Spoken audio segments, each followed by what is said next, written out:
Totalitarianism. Totalitarianism or totalitarian state is a concept used by some political scientists to describe a political system in which the state holds total authority over the society and seeks to control all aspects of public and private life wherever possible.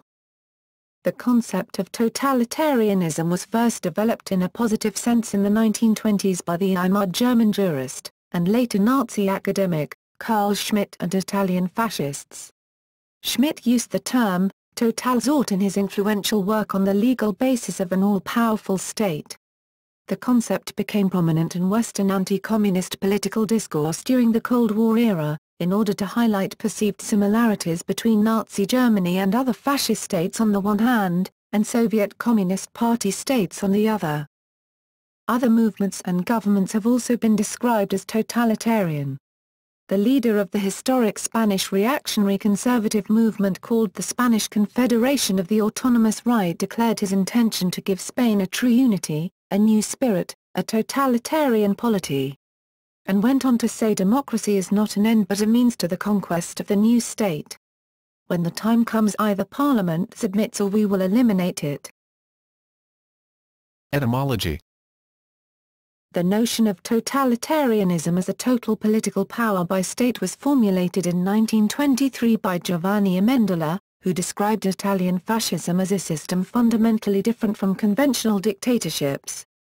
The term was later assigned a positive meaning in the writings of Giovanni Gentile, Italy's most prominent philosopher and leading theorist of fascism. He used the term totalitario to refer to the structure and goals of the new state, which was to provide the total representation of the nation and total guidance of national goals. He described totalitarianism as a society in which the ideology of the state had influence, if not power, over most of his citizens. According to Benito Mussolini, this system politicizes everything spiritual and human, everything within the state, nothing outside the state, nothing against the state. He stated that we must finish once and for all with the neutrality of chess. We must condemn once and for all the formula chess for the sake of chess, like the formula art for art's sake. We must organize shock brigades of chess players, and begin immediate realization of a 5-year plan for chess. Early concepts and use. One of the first to use the term totalitarianism in the English language was the Austrian writer Franz Balkenau in his 1938 book The Communist International, in which he commented that it more united the Soviet and German dictatorships than divided them. Syngman Rhee, the first president of Korea, has used the term totalitarianism in his book Japan Inside Out, 1941, to categorize the Japanese rule over many Asian nations against the democratic world, where individuals are of greater importance than the society itself. Isabel Patterson, in The God of the Machine, 1943, used the term in connection with the Soviet Union and Nazi Germany. F. A. Hayek helped develop the idea of totalitarianism in his classic defense of economic competition The Road to Serfdom, 1944. In his introduction, Hayek contrasts Western Anglo values with Nazi Germany under Adolf Hitler, stating that the conflict between the National Socialist right and the left in Germany is the kind of conflict that will always arise between rival socialist factions. He later conflates Germany, Italy and Russia, going on to say that the history of these countries in the years before the rise of the totalitarian system showed few features with which we are not familiar. Chapter 1, The Abandoned Road. During a 1945 lecture series entitled The Soviet Impact on the Western World, published as a book in 1946, the pro-Soviet British historian E. H. Carr claimed that the trend away from individualism and towards totalitarianism is everywhere unmistakable, and that Marxism-Leninism was much the most successful type of totalitarianism, as proved by Soviet industrial growth and the Red Army's role in defeating Germany. Only the blind and incurable could ignore the trend towards totalitarianism, said Carr. Karl Popper, in The Open Society and Its Enemies, 1945, and The Poverty of Historicism, 1961, articulated an influential critique of totalitarianism. In both works, he contrasted the open society of liberal democracy with totalitarianism, and argued that the latter is grounded in the belief that history moves toward an immutable future in accordance with knowable laws. In The Origins of Totalitarianism, Hannah Arendt argued that Nazi and state communist regimes were new forms of government, and not merely updated versions of the old tyrannies. According to Arendt, the source of the mass appeal of totalitarian regimes is their ideology, which provides a comforting, single answer to the mysteries of the past, present, and future. For Nazism, all history is the history of race struggle. And, for Marxism, all history is the history of class struggle. Once that premise is accepted, all actions of the state can be justified by appeal to nature or the law of history, justifying their establishment of authoritarian state apparatus. In addition to Arendt, many scholars from a variety of academic backgrounds and ideological positions have closely examined totalitarianism.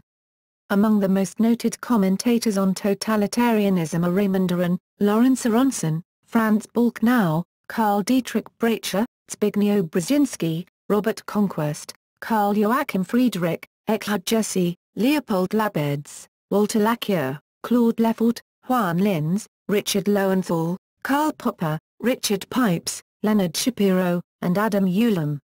Each one of these describes totalitarianism in slightly different ways. They all agree, however, that totalitarianism seeks to mobilize entire populations in support of an official state ideology, and is intolerant of activities which are not directed towards the goals of the state, entailing repression or state control of business, labor unions, churches or political parties. Differences between authoritarian and totalitarian regimes. The term an authoritarian regime denotes a state in which the single power holder, an individual dictator, a committee or a junta or an otherwise small group of political elite, monopolizes political power. However, a totalitarian regime attempts to control virtually all aspects of the social life including economy, education, art, science, private life and morals of citizens.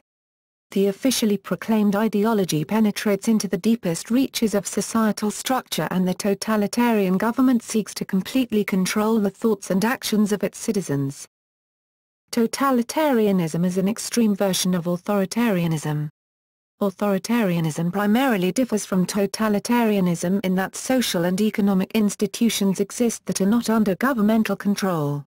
Building on the work of Yale political scientist Juan Linz, Paul C. Sondrel of the University of Colorado at Colorado Springs has examined the characteristics of authoritarian and totalitarian dictators and organized them in a chart. Sondrel argues that while both authoritarianism and totalitarianism are forms of autocracy, they differ in key dichotomies.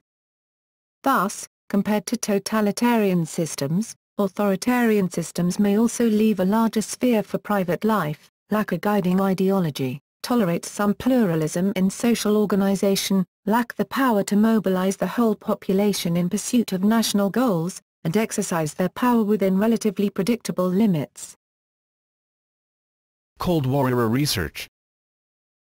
The political scientists Carl Friedrich and Zbigniew Brzezinski were primarily responsible for expanding the usage of the term in university social science and professional research, reformulating it as a paradigm for the Soviet Union as well as fascist regimes. Friedrich and Brzezinski argue that a totalitarian system has the following 6, mutually supportive, defining characteristics. Elaborate guiding ideology, single mass party, typically led by a dictator, system of terror, using such instruments as violence and secret police, monopoly on weapons, monopoly on the means of communication, central direction and control of the economy through state planning. Totalitarian regimes in Germany, Italy and the Soviet Union had initial origins in the chaos that followed in the wake of World War I and allowed totalitarian movements to seize control of the government, while the sophistication of modern weapons and communications enabled them to effectively establish what Friedrich and Brzezinski called a totalitarian dictatorship. The German historian Karl Dietrich Brecher, whose work is primarily concerned with Nazi Germany, argues that the totalitarian typology as developed by Friedrich and Brzezinski is an excessively inflexible model, and failed to consider the revolutionary dynamic that Brecher asserts is at the heart of totalitarianism.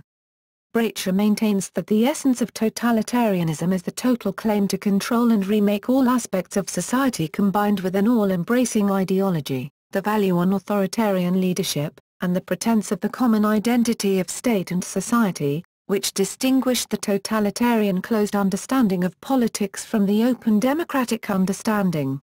Unlike the Friedrich Brzezinski definition, Brecher argued that totalitarian regimes did not require a single leader and could function with a collective leadership, which led the American historian Walter Laqueur to argue that Brecher's definition seemed to fit reality better than the Friedrich Brzezinski definition. Eric Hoffer, in his book The True Believer, argues that mass movements like communism, fascism, and Nazism had a common trait in picturing Western democracies and their values as decadent, with people too soft, too pleasure-loving and too selfish to sacrifice for a higher cause, which for them implies an inner moral and biological decay. He further claims that those movements offered the prospect of a glorious future to frustrated people, enabling them to find a refuge from the lack of personal accomplishments in their individual existence. The individual is then assimilated into a compact collective body and fact-proof screens from reality are established. Criticism and recent work with the concept. Some social scientists have criticized the approach of Carl Joachim Friedrich and Zbigniew Brzezinski, arguing that the Soviet system, both as a political and as a social entity, was in fact better understood in terms of interest groups, competing elites, or even in class terms, using the concept of the nomenclatura as a vehicle for a new ruling class. These critics pointed to evidence of popular support for the regime and widespread dispersion of power, at least in the implementation of policy, among sectoral and regional authorities. For some followers of this pluralist approach, this was evidence of the ability of the regime to adapt to include new demands. However, proponents of the totalitarian model claim that the failure of the system to survive showed not only its inability to adapt but the mere formality of supposed popular participation. Historians of the Nazi period who are inclined towards a functionalist interpretation of the Third Reich, such as Martin Brozat, Hans Mommsen and Ian Kershaw, have been hostile or lukewarm towards the totalitarianism concept, arguing that the Nazi regime was too disorganized to be considered totalitarian. In the field of Soviet history, the totalitarian concept has been disparaged by the revisionist school, a group of mostly American left-wing historians, some of whose more prominent members are Sheila Fitzpatrick, Jerry F. Huff, William McCagg, Robert W. Thurston, and J. Arch Getty. Though their individual interpretations differ, the revisionists have argued that the Soviet state under Joseph Stalin was institutionally weak, that the level of terror was much exaggerated, and that, to the extent it occurred, it reflected the weaknesses rather the strengths of the Soviet state. Fitzpatrick argued that since to the extent that there was terror in the Soviet Union, it provided for increased social mobility, and therefore most people in the Soviet Union supported Stalin's purges as a chance for a better life rather than feeling that they were trapped in a terrorized society.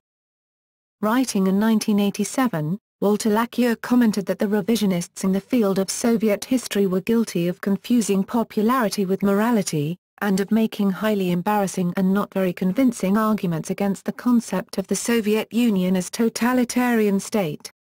Laqueur argued that the revisionists' arguments with regard to Soviet history were highly similar to the arguments made by Ernst Nolte regarding German history. Laqueur asserted that concepts such as modernization were inadequate tools for explaining Soviet history while totalitarianism was not. François Furet used the term totalitarian twins in an attempt to link Stalinism and Nazism. Ba'athism in practice in Iraq under Saddam Hussein and in Syria under Hafez Assad show several of the critical characteristics of fascist and Nazi dictatorships: single-party systems, gross uncertainty of life and property rights, pervasive control of the economy by the government, personality cults, absence of pluralism in politics, strictly defined ideology, contempt for plutocratic, or bourgeois democracy, simultaneous pretensions to modernity and a tie to antiquity, and militaristic expansionism. Totalitarianism in architecture. non-political aspects of the culture and motifs of totalitarian countries have themselves often been labeled innately totalitarian. For example, Theodore Dalrymple, a British author, physician, and political commentator, has written for City Journal that brutalist structures are an expression of totalitarianism given that their grand, concrete-based design involves destroying gentler, more human places such as gardens.